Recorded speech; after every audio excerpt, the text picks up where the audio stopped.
Neighborhood church, how we doing? Yeah, well, it's so good to be here with you in this air-conditioned auditorium. I mean, it has been miserable this weekend, right? I mean, what was it? Rain? It like sprinkled at my house, thunder, lightning, and it was like 105. That's called hell, if you were wondering what hell's gonna be. Although it did give me ample opportunity. I think many of you know that I'm a big baseball fan. It was ample opportunity the last couple days to watch the San Diego Padres defeat the Los Angeles Dodgers. So it's been really, really a lot of fun. Wow, not just spread. So, hey, we are sort of in the middle of this 4-week teaching series that we're calling Staring at the Ceiling, and we're just wanting to explore some of those big questions, those late night, sort of wide-eyed, what's life all about, kind of existential crisis kinds of questions. And this is week 3 of 4, so we're going to wrap this up next week. The first couple of weeks, the first question we asked is how did I get here? And we didn't really talk about like your origin story as much as we talked about your regret. Like, how did your life end up where it is today? And then last week, Jordan was up here, and we just asked that question, am I doing it right? Like, I don't know, how does life work? Like, how do I know I'm making the right choices? Like, how am I supposed to live this thing that we call life? And then today, it's kind of a big one. Today's kind of a big one. We want to tackle this question, why am I here? This is the purpose question. This is the meaning question. This is the I want to live a fulfilled life question, something that's a little bit bigger than just sort of waking up and going through the motions. And I think the question, why am I here, is simple. I mean, it's a simple question to ask, but it's not such a simple question to answer, and it does have enormous implications. And I just wonder if you and I were to go to lunch and I were to ask you the question, and it was just you and I, hey, why are you here? I mean, what's your purpose? What's your meaning what's a meaningful life for you? Do you feel fulfilled? I wonder how you might answer that question. Because I think it's becoming pretty evident that many people don't have an answer to this question. And they're feeling a little bit lost. And as a result, there's a new phrase out there to describe a behavior that more and more people are taking part in. Maybe you've heard this phrase. I just learned it. Bed rotting. Do you know this phrase? This is not a good phrase. I mean, it sounds very dramatic, right? I mean, it's basically the art of, or maybe the death spiral down of spending these very long, extended stretches in bed doing nothing, right? Just binge watching Netflix, doom scrolling, right? Just lying there wrapped up like a burrito, just trying to avoid, right? I mean, it's minimal movement, maximum retreat. Now, there's bed rotting, and then there's lounging. Don't confuse the two. Lounging is classy. Lounging is classy, all right? I mean, listen, lounging is just a bit more intentional, right? Lounging is curled up with a good book, right? Lounging is journaling. It's just sort of being quiet for an hour or two, sort of getting a nice soft reset. Bed rotting, not classy. This is like full existential time out, right? We're talking like a day or days in bed with no real plan other than not dealing with your life, right? Bed rotting is typically longer, it's heavier, it actually leaves you feeling less refreshed. It's doing the opposite of maybe what you hope it would do. In fact, while lounging, this classy form of resetting, I mean, it really does kind of leave you recharged and ready to re-engage. Bed rotting really does sort of have the opposite effect, right? With bed rotting comes like guilt and brain fog and this sense that your to-do list is like growing teeth and getting sort of aggressive with you, right? But here's the wild part, and here's why I would suggest that maybe many of us in the room don't have an answer to the question, why am I here? It's the amount of time. The average American is spending 364 hours per year that's more than 2 weeks. That's 15 full days of doing nothing, right? Expecting that us just lying horizontally is gonna magically fix all of your problems, right? But it won't, and it never has, and it never will. Bed rotting tends to pile on problems, right? And studies show, right? It's linked to lower life satisfaction, more fatigue, worse sleep quality, even though you're spending all of your time in bed, right? There's less balance, there's more emotional instability. It's really not a great habit. And we all do it to some degree. Now, each generation is a little bit different in how much they're engaging with bed rotting as a life practice. Here's, I think, some data on the different generations. Gen Z, what are you doing? 3 weeks. 3 weeks, right? If you've got a teenager, take their phone away, right? And millennials, they're a solid 2 weeks, right? Gen X, my generation, 13 days, right? We're just under 2 weeks. Then there's you boomers, 8 days. And first service, they were like, the boomers, there's a lot of boomers in that first service. And they were like, look at us, we're the best. And my response to them, and my response to you boomers here in the room today is, listen, you guys just don't have a lot of days left. So that's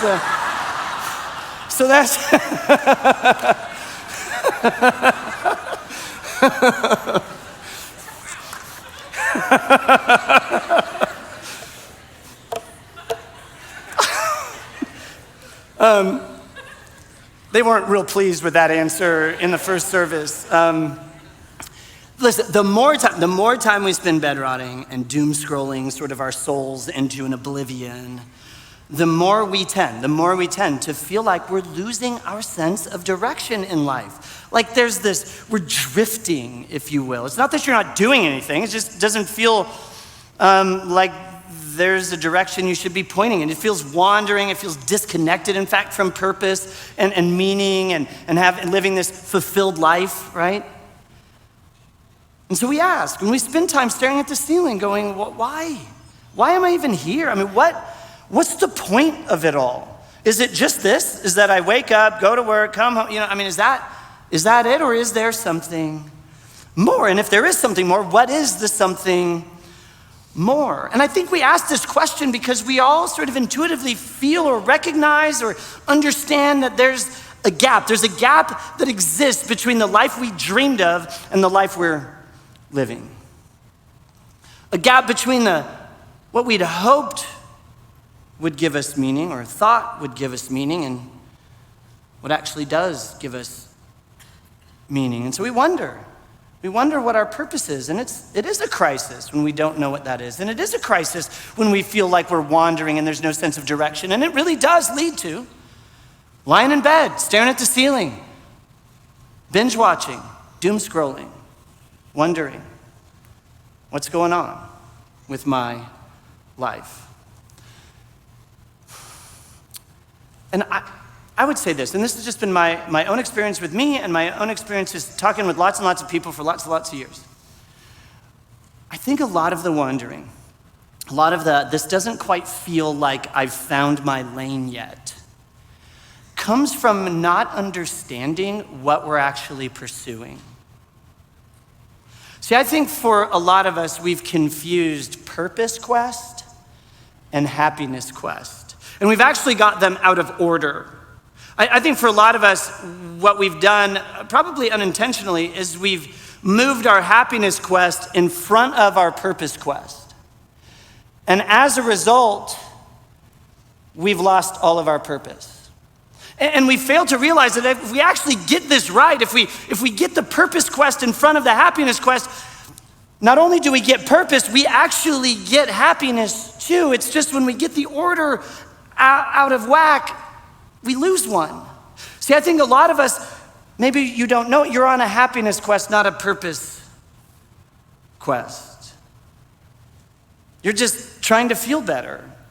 You're just trying to feel less anxiety. You're trying to feel less depressed. You just want to feel good. And there is nothing wrong with that. We should want that. It just doesn't come from pursuing that. People who feel lost, people who keep bouncing, right, from job to job or person to person or vibe to vibe, that's a happiness quest. That's a thrill quest. That's a I need to feel better quest. And the problem with that, if that's first in your life, the problem is you're always needing something new. You need a new person, a new purchase, a new peak, if you will. And that's very hard to sustain. The constant sense of I need new, I need new, I need new, I need new. That's very hard, that's exhausting, and it really will lead to bed rotting.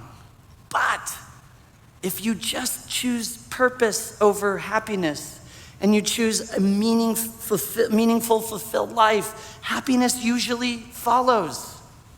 I mean, show me someone living with deep joy and happiness, and I can almost guarantee you they're not wandering. They have a sense of direction and purpose in their life. And so today, if you've ever felt maybe that your life is, I don't know, like thin, or why bed rotting feels like weirdly comforting but strangely empty, that's what I want to talk about for the next few moments. Because we're not going to drift into or autopilot or cruise control our way into a purpose-filled, meaningful life. We're just not. We have to step into it with a sense of intention, with some understanding of what's going on and where we're headed. Now, what's really interesting and what's fascinating always to me is that I think that Jesus of Nazareth actually has a lot to say about this topic. And if you're brand new to Neighborhood Church, we call ourselves a Jesus church, and that just means we see Jesus as the model for what it means to be fully human. So when we have big questions, when we have those like staring at the ceiling kinds of questions, we go to Jesus around here and we just say, okay, how did he address this? I mean, what did he have to say about purpose and meaning and living a fulfilled life? Like, what did Jesus have to say? And Jesus actually, turns out, has quite a bit to say about it. And actually, there's this ancient historian, his name's Luke, he records this really weird moment in the life of Jesus that I want us to look at today because I think it gets to the heart of what it means to live with purpose, what it means to stop bed rotting, stop chasing thrill to thrill, but instead shape our lives around purpose and meaning. And so here's how this moment in Jesus' life gets recorded, and I just kind of want to walk through it with you kind of step by step and just kind of see what we learn from it. And so here's how this historian kind of sets it up. He says, meanwhile, there was this crowd of many thousands had gathered so that they were trampling one another. Now, this is just an interesting side note that the historian gives us, and I think it's an important one, though, because I think for a lot of us, like when we think about Jesus, we think, this like really serene, peaceful, like sort of guru vibe, long flowy hair, piercing blue eyes, long white robe, whatever. But that's not Jesus. This is Jesus's everyday. Crowds of thousands trampling themselves, trying to get a glimpse, trying to get an audience with, trying to touch, trying to somehow engage with Jesus. Think or maybe try to imagine what it might be like for some huge celebrity to go out in public, right? Like a Taylor Swift. I mean, where's she going where she's not just being mobbed? This was Jesus in the first century. He was just being mobbed everywhere he went, and he could only move as fast as the crowd would sort of allow him to move. And then one day, in the middle of this chaos, this crowds and people trampling each other, all of that, there's this random guy that just shouts a request out to Jesus, and it's the weirdest request. Here's what he says. Teacher, Jesus, would you tell my brother to divide the inheritance with me? Wait, what? What are you talking about? And And then Jesus, this is not on Jesus' radar. This is not his agenda. He does not want to deal with this. And his response is like, man, what are you talking about? Who appointed me a judge or arbiter between you? Like, go to probate court, dude. I'm not your guy for this. I'm not about to solve this problem. Don't put me in the middle of your living room because I'm not solving your family conflict. But what's interesting, Jesus does seem to pick up on something in this request. He does kind of sense a deeper reality, sort of a bigger truth that he does actually want to lean into. And so he does. He responds like, I'm not dealing with you, but since you brought this up, watch out. Be on your guard against all kinds of greed. Now, if you're the man who asked Jesus the question, you're going, greed? Why are we talking about greed? I just want what's fair. I just want what's coming to me. I'm not trying to be greedy here. And honestly, on the surface, this feels like a very out of the blue response from Jesus. Like, where's he going with this? What is he really getting at? Now, there's a word. We've talked about this a lot. The Bible didn't fall out of the sky written in English, right? It was Luke wrote in Greek. And so we had to translate it. And the Greek word, what we read as greed, it's the Greek word pleonexia. Everyone say pleonexia. Pleonexia. Now, I don't know about you, but when I first learned the word pleonexia, my first thought was, that's a disease. Right? Like the doctor calls you after you got your blood work and he says, so you have pleonexia. And you're like, no, what is that? What is that? And I only bring that up because I actually think it's a really good picture of what Jesus is getting at. It's not a bad image to hear pleonexia and think bad labs, to think disease, if you will, because greed, pleonexia, is a disease.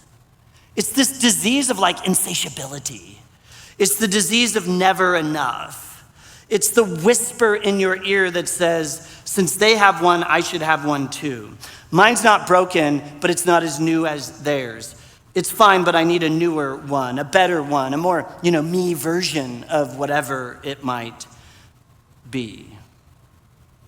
Greed isn't always loud. Greed isn't always obvious. It's not always really easy to point to somebody and go, you greedy, That's not how greed works. Sometimes greed just sort of operates at this low level of discontent. It just hums in the background of your life. That, I think, is what Jesus is getting at. That's this idea of pleonexia. And Jesus says, just watch out for that. Watch out for this low-grade discontent that lives in your life, because it's actually a lot more serious than you think. And he literally shouts out to the crowd, not just to this guy, the whole crowd. Hey, watch out. Be on guard. Build a life strategy so that you are protecting yourself from pleonexia, from greed. This subtle threat to your heart. And so the question then, I think for us, as it was for them, is oh, wow, am I actually guarding my heart from that? And what does that even, how do I even do that? And why should I do that? Greed doesn't really feel like a huge threat to me. And it's not super naughty, is it? Why would I build a life strategy around protecting myself from greed? And most of us don't have a plan for protecting our hearts from greed because, we just don't see greed as a real threat. And that makes sense. We only protect ourselves from things we perceive to be very real threats. For example, we live in Central California. In the summer, it's hot. We can plant all the trees we want, and guess what? It's still miserable outside, and the sun can do what? A lot of damage to our skin. A lot of damage to our skin. And so, every retailer in the world knows this, or in Central California knows this. So you can walk into Save Mart, Costco, Target, Walmart, whatever, and on every end cap of every aisle, you have an opportunity to pick up some sunscreen, right? And we do. We all have sunscreen at our houses. We all tell our children, don't forget, put on sunscreen, right? This is a big deal. You're gonna get skin cancer, right? We don't want you to get sunburn, right? How many of you, because you've lived here in Central California as a kid, or maybe a little bit careless as an adult, you got like second-degree burns from the sun? It's a real threat. And so we all have sunscreen with us. It's always very, very near. And if we run out, we panic and we borrow from somebody else. That's a very real threat. And so we deal with it. But we don't guard ourselves from things that we don't see as real threats. For example, none of you are carrying with you bear mace this morning, right? None of you have bear spray, right? I mean, none of you are like, I may actually get mauled by a bear on my way to the car after church, so I better keep my bear mace with me. None of you have that. Why? Because you don't see that as a real threat. Why would you protect yourself from something you don't see as a real threat? Now listen, I know there's one of you in here, Prepper Pete or whatever, that's like, I always carry, bear mace in my truck. Don't come up and talk to me after, I'm making a point, right? But if you were to say, take a backpacking trip to the backcountry in our Sierra Nevadas, you might pick up some bear mace, bear spray. Now, if you're a park ranger, I am not endorsing this. I know it's banned from Yosemite, Sequoia, and Kings Canyon National Parks. But my point is nonetheless, right? We would pick some up if we actually thought that being mauled by a bear was a very real threat. This is the problem with greed. And I think this is why Jesus brings it up. Hey, it is a threat. Watch out, be on guard. Have a strategy. Go pick up the sunscreen. This isn't like being mauled by a bear. This is real. This is more like the sun in Central California in the summer. The problem with greed and why we don't ever think about it is we just don't think it's dangerous. We just don't think it's our issue. But Jesus seems to think it is our issue. And Jesus is not talking to the 1%. He's talking to a crowd that has largely been economically oppressed for quite a while. They're poor. They're living hand to mouth, day to day, paycheck to paycheck, all of that. They're just people. And he's saying, you're not immune to pleonexia, to greed. Watch out, be on your guard. It's coming for you. And again, of all the issues Jesus could have leaned into, why did he choose that one? Now, if you're around here this summer, we called it our Summer of Sin, and what we did is we just walked through this infamous sin list called the 7 deadly sins. And what's interesting is greed made the list. It made the list of deadly sins, of the things that can take you out as a person. And it made the list not because it's super naughty. It made the list because it's a thief. It steals your life. In fact, Jesus, he tags a little bit of wisdom after hey, be on guard, watch out, He says this, life does not consist in an abundance of possessions. Greed has the potential to rob your life of meaning and purpose. That's why it made the list. That's why Jesus leans in. Not because it's super naughty, but because it's so subtle and so sneaky, and it gets in and it will rob your life of meaning and purpose. And here's how it does it. Greed ensures that the answer to the question, why am I here, is you. That's what greed ensures. Greed ensures when you and I sit down for lunch and I ask you, why are you here? That your answer is me. I'm why I'm here. That's what greed has the potential to do in your life. What's at stake here isn't, don't be greedy, share your stuff. It's not like sort of the kindergarten version of greed.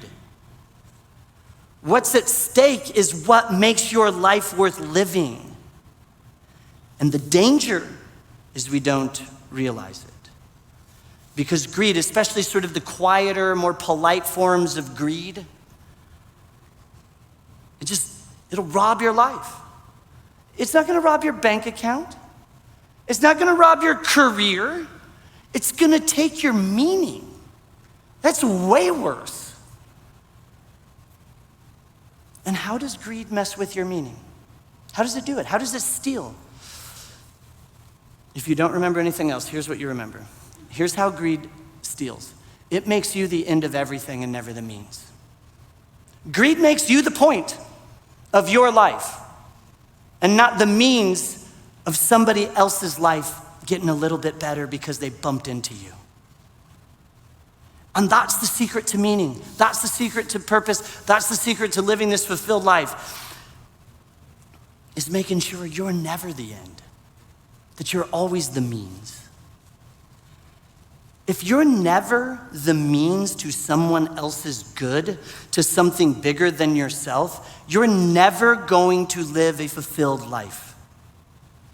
Greed says, it's about me. My stuff, my comfort, my future, my success, my kids, my family, mine, mine, mine. And when it's all about you, you become the center of the universe. And do you know what happens to you emotionally? You've never moved past the terrible twos, where it's just about you, and you throw a fit when it becomes not about you. This is a huge problem because you and I, we were not created to be the center of anything. You were made to play a part of something bigger. You were not created to be the end of anything. You were created to be the means by which Jesus makes the world a better place to live.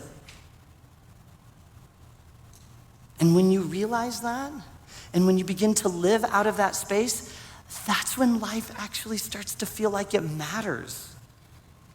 And it's not like this treadmill or hamster wheel kind of thing.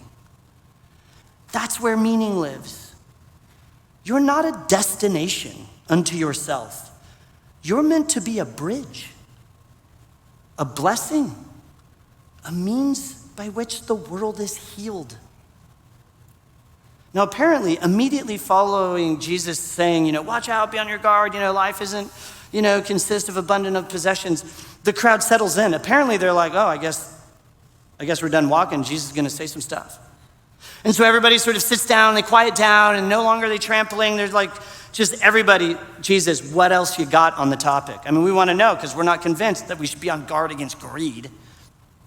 That doesn't really feel like our problem. Of all the things you could have said, Jesus, why are we talking about this? This doesn't feel like a threat. This feels like buying bear mace in the summer in Visalia. And I think Jesus knew that too.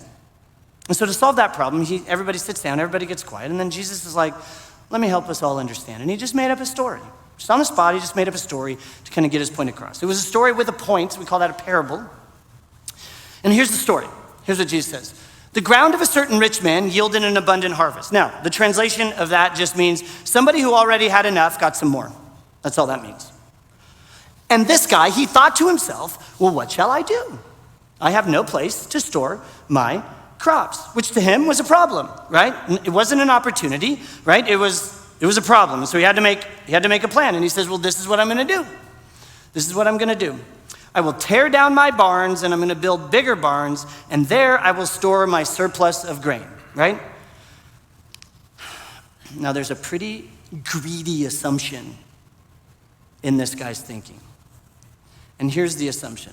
If it came to me, if I have it now, it must be for me. If something ends up in my hands, it's obviously for my use and my use alone, my enjoyment, my benefit, my future. So I'm going to tear down my barns and I'm going to build bigger ones. And after I'm done with all of that, it's going to be great. And he says, take my life easy. and I'm going to eat, drink, and be merry. And honestly, that sounds pretty great. No stress, no pressure, enough cash, enough space, enough time. I can kind of do whatever I want to do. But remember, this is a story with a purpose, and so Jesus is not done.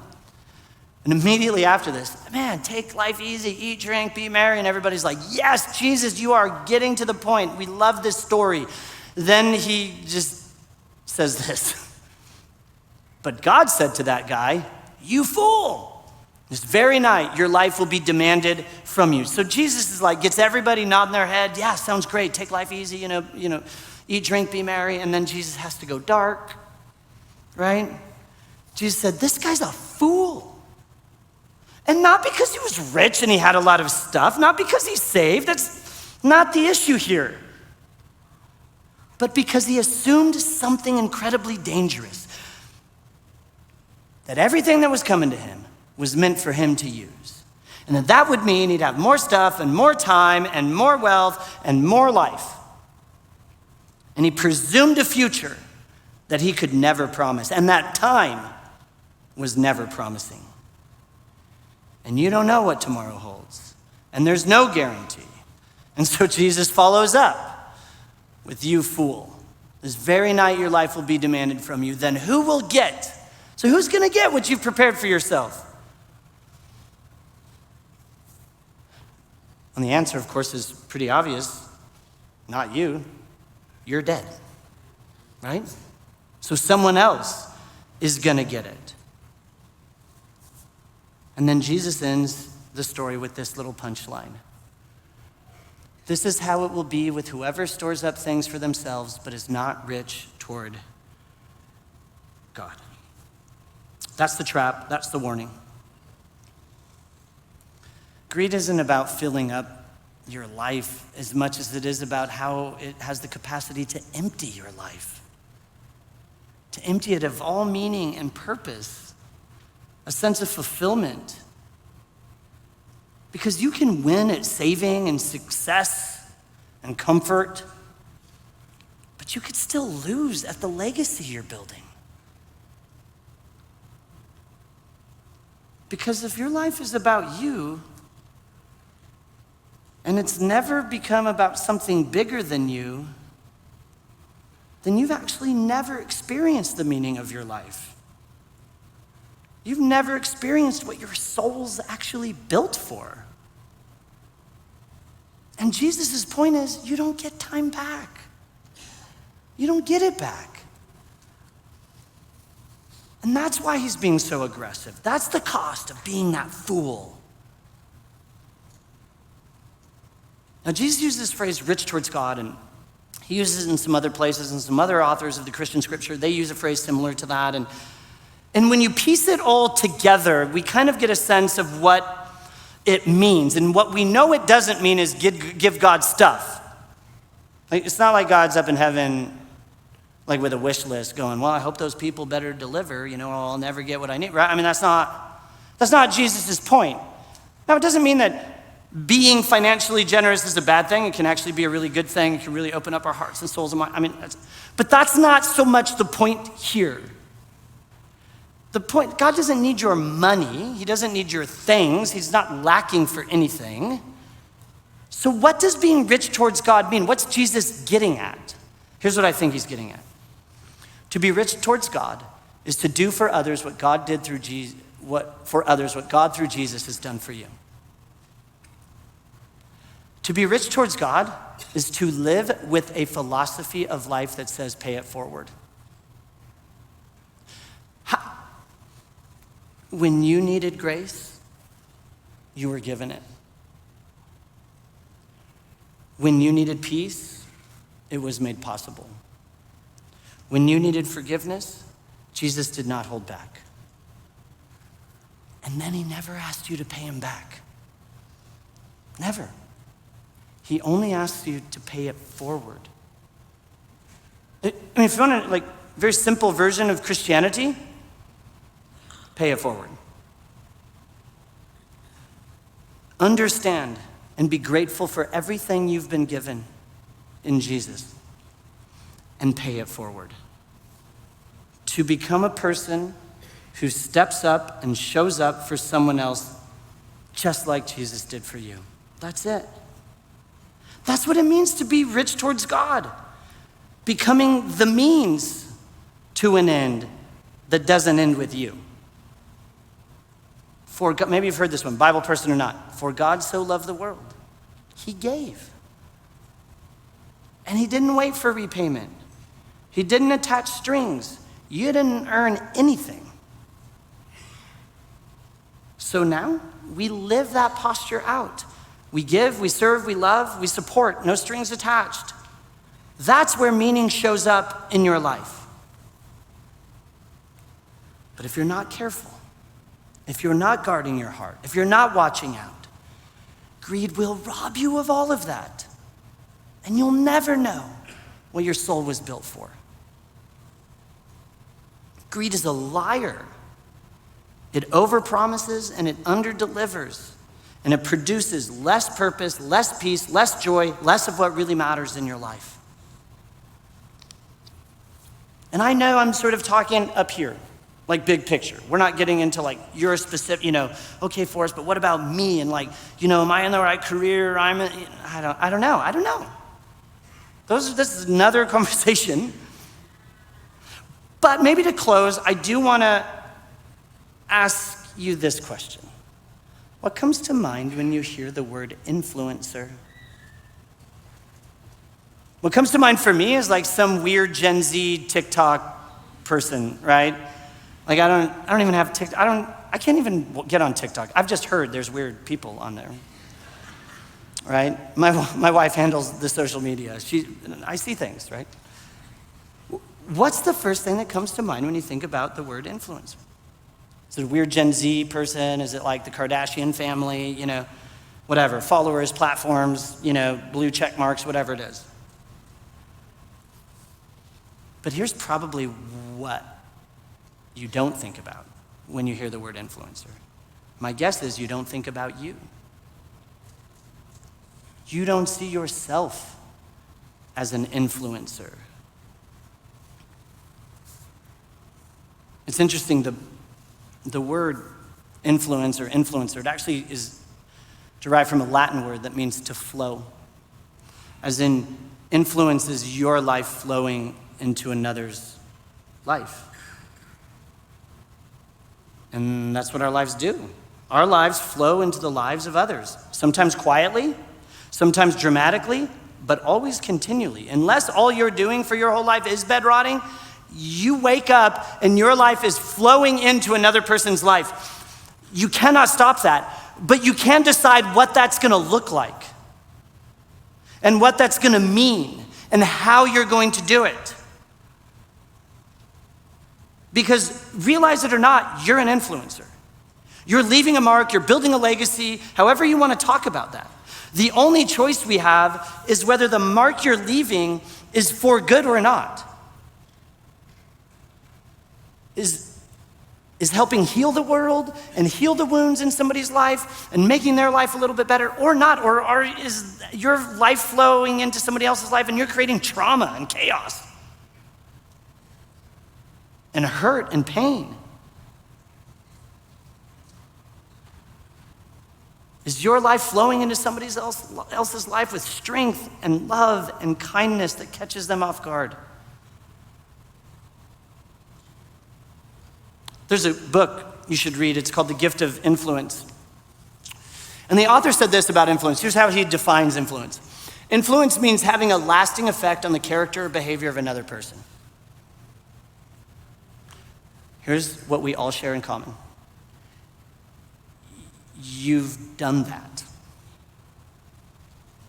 Your life has influenced the character or behavior of another. It has. Because your life has flowed into somebody else's life. If you're here and you're a Jesus person, you're a Christian, this isn't a definition of influence. It is your calling in life. It is your vocation. That your life flow is actually impacting another's life on a character level, on a behavior level. That's where purpose and meaning, how that looks, what your career is, and where you use your volunteer time, all of that. Listen, that's a journey for sure that we can't talk about today. Purpose and meaning is not found in filling your cup. It's in emptying it into other people's lives for good. Our 6th president, anyone know off the top of their head? Man, you guys, what's wrong with you? John Quincy Adams. Okay, John Quincy Adams. The influence of each human being on others. This is crazy to me. The influence of each human being on others in this life is a kind of immortality. Do you know what he means by that? Your flow, continuous flow into others' lives, isn't forgotten. It doesn't disappear. There's ripples beyond the moment. It outlives you. And actually, we know that to be true. It's not just Adams being clever. We literally know it to be true. You can impact somebody at a genetic level that will go on for generations. Adams is not wrong. You're an influencer. You have influence. Your life is flowing into somebody else's life on a scale you can't even imagine. Do you know what studies suggest? That you are influencing 80,000 people in your lifetime. I'm a big Los Angeles Chargers fan. They play at SoFi Stadium down in Inglewood, California. Great neighborhood. And just imagine you walk into the stadium. It's packed, 80,000 people. They're not there for the Super Bowl. They're not there because Taylor Swift is having a concert. They're there because you've made an impact in their life. You have a platform. You have influence. Your life is continually flowing into somebody else's life. The only choice you have to make is, how are you going to let that look? Are you going to pay it forward? Are you going to take and be so grateful for everything Jesus did for you that you're going to do that for others, or are you not? Have you guarded your heart against greed that makes you the end?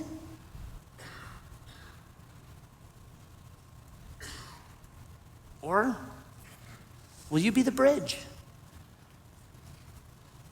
and help make people whole and help make this world whole? Introvert, extrovert, kind of weird, not weird, whatever it is, your person, doesn't matter. 80,000 people. 80,000 people you get to touch. What's that going to look like for you? What's going to live on past you? What's your sort of immortality? What ripples on? What lives longer than you? I know I'm not answering a lot of questions today, and you're like, great, Forrest, I'm definitely staring at the ceiling tonight. I get it. But this is where meaning and purpose is found. Honestly, and you can be a CEO of a huge company. You can work from home. Honestly, working from home and just raising kids. Honestly, for you parents, working parents, stay-at-home parent, whatever it is, it's a cliche these days, but I think it's so true. The most sacred thing you're going to do is not something you do, it's someone you raise. How are you emptying your cup? And just stop trying to fill it. How are you emptying your cup?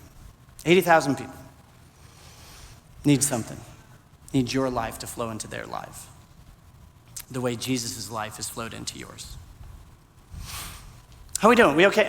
You guys have a very serious vibe this morning. Are we okay?